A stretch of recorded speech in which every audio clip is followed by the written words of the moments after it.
सरकार की हठधर्मिता और विशेष रूप से पदाधिकारियों के जो मोनोपोली है और जो बिहार विशिष्ट शिक्षक नियमावली 2023 है उसके विरोध में, उसमें संशोधन के लिए हम लोग गए हुए हैं माननीय उच्च न्यायालय पटना में, जिसमें सुनवाई 6 तारीख को हुई थी, 6 फरवरी को, और उसका अगला डेट 13 मार्च दिया गया है। इस बीच हमारे कुछ साथी सुप्रीम कोर्ट भी गए कि जल्द से जल्द सुनवाई हो, लेकिन माननीय सुप्रीम कोर्ट ने भी हाई कोर्ट को ही इंस्ट्रक्शन दिया है सुनने के लिए, और तमाम केसों को जो अभी तक हुआ है सबको एक साथ बंद करके और 13 तारीख को पटना हाई कोर्ट में सुनवाई होगी। हमको पूरा विश्वास है कि 13 तारीख को माननीय उच्च न्यायालय द्वारा हम लोग को न्याय मिलेगा। अच्छा, सुप्रीम कोर्ट नहीं, पटना हाई कोर्ट में सुनवाई होने वाली है? हाँ, पटना हाई कोर्ट में सुनवाई होने वाली है, क्योंकि सुप्रीम कोर्ट में भी हमारे 2 साथी गए थे, दोनों साथी को भेज दिया हाई कोर्ट में सुनवाई के लिए। अच्छा अच्छा। देखिए, हम लोग तो गए हैं बड़ा से बड़ा, पिछला बार हम लोग पूर्व महाधिवक्ता जो हैं यहाँ के ललित किशोर जी, उनको रखे हुए थे, उन्होंने बहस किया था। इस बार फिर हम लोग बड़ा से बड़ा वकील रखेंगे, और मुख्य जो हमारा मांग था कि हम लोग बिना शर्त राजकर्मी का दर्जा, चूंकि हम लोग पहले से दक्षता परीक्षा पास है, पात्रता परीक्षा पास है, तो अब सक्षमता परीक्षा का कोई औचित्य नहीं है। दूसरा हमारा था जो सरकार दे चुकी है ऐच्छिक स्थानांतरण, पहले उसको लागू करे। सरकार जो अभी तक हम 20 साल 15 साल 10 साल 5 साल की सेवा किए, उस सेवा का लाभ हमको दे, सेवा निरंतरता की लाभ दे। ये तो जब जगो तब सवेरा, जब से नियमावली ला रही है, कह रहे कि आज से आप लोग का नया नौकरी होगा, फिर 5 साल बाद नियमावली ला रही है, कह रहे कि आज से आप लोग का नया नौकरी लागू होगा।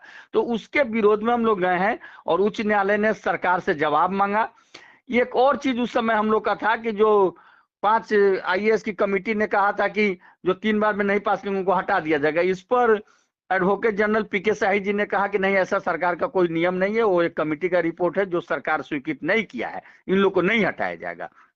इसीलिए माननीय उच्च न्यायालय ने उस समय परीक्षा पर रोक लगाने से इनकार कर दिया कि जब हटाया नहीं जाएगा तो आगे देखा जाएगा, जो होगा सो होगा। तो इसीलिए हम लोग को पूरा विश्वास है कि हमारा जो मांग है, मुख्य मांग की हम जो हैं सो रहने दे। अभी तक जो सरकार हमको दे चुकी है 2006 नियमावली, 12 नियमावली, 15 नियमावली, 20 नियमावली, वो पहले हम पर लागू करे, फिर आगे के बारे में हमको कुछ कहे उसके बारे में हम सोचेंगे। हमको पूरा विश्वास है कि हाईकोर्ट इस पर अपना फैसला हम लोग के पक्ष में देगी, हम लोग जीतेंगे। तो फिर इसी सब लेकर के हम लोगों ने अपील किया था शिक्षकों से कि आप लोग फॉर्म नहीं भरे, आप लोग परीक्षा नहीं दे। लेकिन दुर्भाग्य है शिक्षकों का, शिक्षक संगठनों का, कि उन लोगों ने संगठन पर अपने विश्वास नहीं किया और आगे गए, और निश्चित रूप से इसका खामियाजा उनको, सभी शिक्षकों को भुगतना पड़ेगा। अगर सबको एकजुट रहते तो निश्चित रूप से अब तक सरकार भी झुक गई रहती, हमारी मांग भी मांग गई रहती। लेकिन न तो अंग्रेज के से लड़ते समय सारे भारतीय एक थे, न 74 के आंदोलन में भी कुछ लोग सरकार की दलाली में लगे हुए थे, आज भी कुछ लोग सरकार की दलाली में लगे हुए हैं। देखिए, नियोजित शिक्षक के बात नहीं है, आम शिक्षक तो आम शिक्षक है ना, लेकिन जो शिक्षक नेतृत्व करता है, जिन्होंने आह्वान किया कि आप उसमें से परीक्षा एक नहीं आप भी दे, है ना, आप भी आप भरोसा नहीं दिला पा रहे हैं, यकीन नहीं दिला पा रहे हैं अपने सहयोगियों को, नियोजित शिक्षकों को, तब तो वो लोग आपकी बात नहीं मान रहे हैं। हाँ, कहीं ना कहीं कमी है, बिल्कुल कमी है। पूर्व के जो इतिहास रहा है, हालांकि हमारे जो नियोजित संगठन है उनका इतिहास रहा है कि हम लोग दक्षता परीक्षा का भी बहिष्कार किए थे, कभी भी शिक्षकों को कोई घाटा नहीं होने दिए, कोई नुकसान नहीं होने दिए। लेकिन हमारा आप लोग का तो फोकस शिक्षक संघ का इतने सारे नेता हैं और इतने संगठन हैं कि गिनते गिनते थक जाएगा आदमी। तो किस पर ट्रस्ट करे नियोजित शिक्षक, किस पर ना करे? नहीं तो इस बार तो बिहार शिक्षक एकता मंच के तहत बिहार के सारे नियोजित शिक्षकों का संघ में एक साथ है। कहाँ नियोजित शिक्षकों का सारे? बिहार माध्यमिक शिक्षक संघ कहाँ था आप लोग के साथ में? बिहार माध्यमिक शिक्षक संघ का हम लोग से पहले आह्वान था कि परीक्षा नहीं देना है, हम लोग तो बाद में गए। लेकिन शिक्षक सबसे एकता पहले मंच में, शत्रुघ्न बाबू का ही लेटर निकला। हाँ, लेकिन शिक्षक एकता मंच में बिहार माध्यमिक शिक्षक संघ नहीं था। नहीं है तो, लेकिन उनका भी तो आह्वान था ना, फॉलो तो हम लोग उनको किए।